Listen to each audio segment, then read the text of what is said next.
Hello, hello, friends. Let us jump right into Box of Shocks, Chapter 10. Yes, here we go. The next morning, I hold my breath as Mum pulls the car up to the school. I'm on the lookout for a police car. Last night, I stayed awake worrying about the police showing up at school and arresting me for breaking into my old house. But when Mum pulls into the drop-off area at school, I can breathe again. There are no police cars. As for the kid, he doesn't even show up at school until the morning break. Reggie, Grayson, Carl, and I are shooting hoops when he finally arrives at school. I'm worried he's going to come right up to me and ask what I was doing in his room yesterday.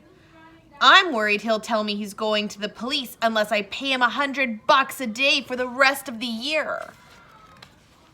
But he doesn't do anything. He ignores me and stands in his usual spot against the gym wall. It would be so easy for me to leave the game and run over to him and say, "Hey, did you find an iron bolt lying around on your floor of your closet last night?"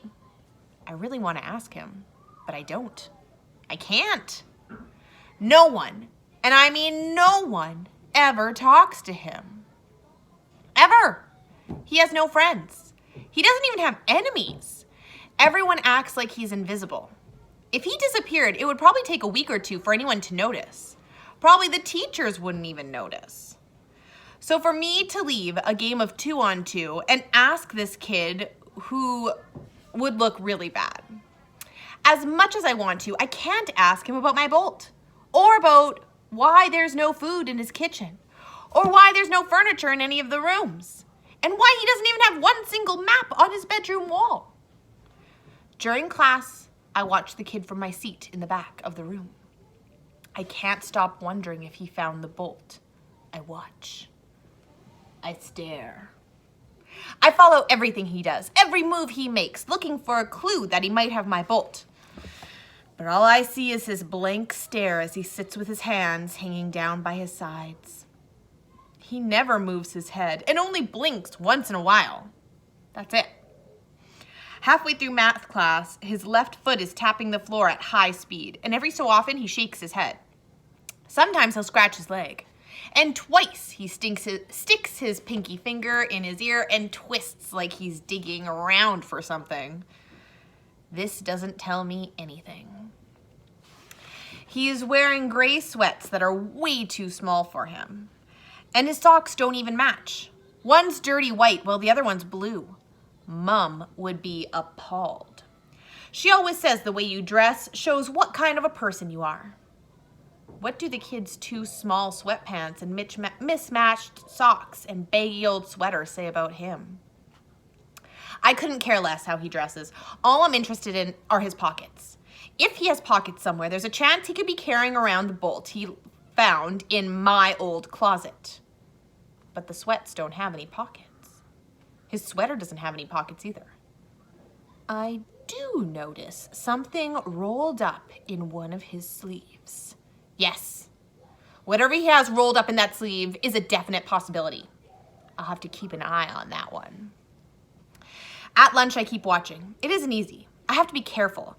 I can't let Reggie, Carl, and Grayson see me paying too much attention to the weird new kid. Not only that, I can't let the kid notice I'm watching him. This isn't hard because he doesn't seem to notice anything.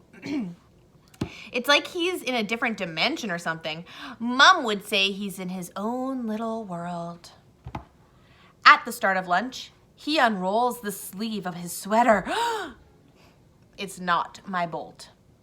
It's a small wax paper package. He pulls the wax paper open and takes out the cracker. Crackers again for lunch? It makes sense. That's all there is in his kitchen. As much as I like crackers, having them for lunch 2 days in a row might be a bit much. I watch him nibble the cracker bit by tiny bit. It's like he's trying to make it last longer by eating it really slowly. Halfway through the first cracker, he stops and chews for a couple of minutes. This is really weird because crackers don't need that much chewing.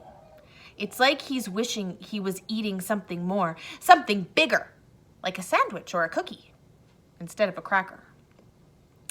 Then he starts nibbling the rest of the cracker until it's almost gone. With only a tiny corner left, he holds out his tongue and puts the piece of cracker on it, closes his mouth and just sits. Like this last piece of crackers, the greatest tasting food in the entire world. He reaches into the package and brings out another cracker and eats it just the same way. I can eat 2 crackers in about 5 seconds. He's taking about 10 minutes with each one. I look in my own lunch bag and see what Mom's packed. A cream cheese and cucumber sandwich on whole wheat bread, celery sticks, with a small tub of dip, a juice box of organic orange mango juice, a whole wheat bran muffin with raisins, an organic Macintosh apple, and a whole grain chocolate chip cookie. She always packs way too much food.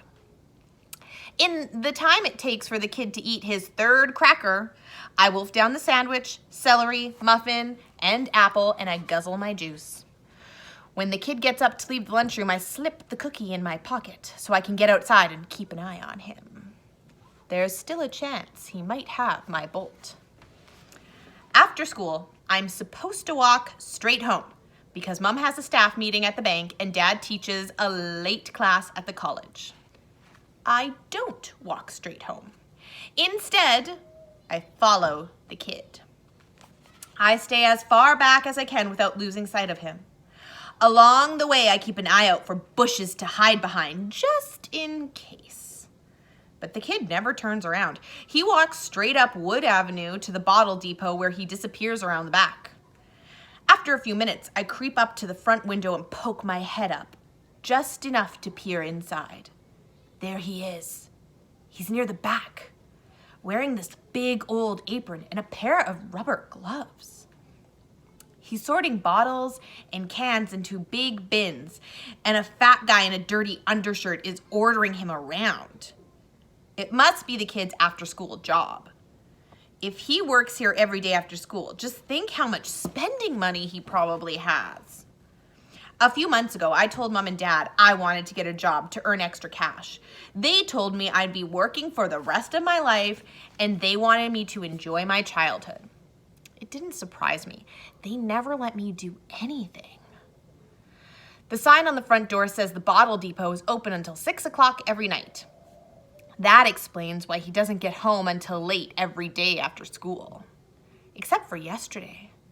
Maybe he got off work early. Maybe there weren't any bottles or cans to sort. Who knows? All I know is that he came home way earlier than normal.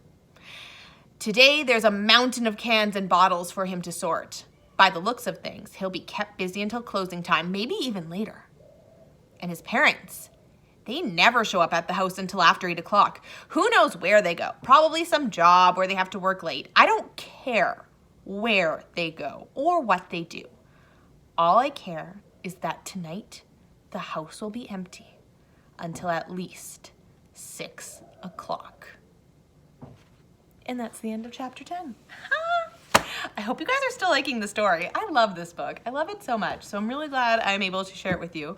I will meet you back here next week so we could read more Box of Shocks. Until then, have a great week, guys. Bye.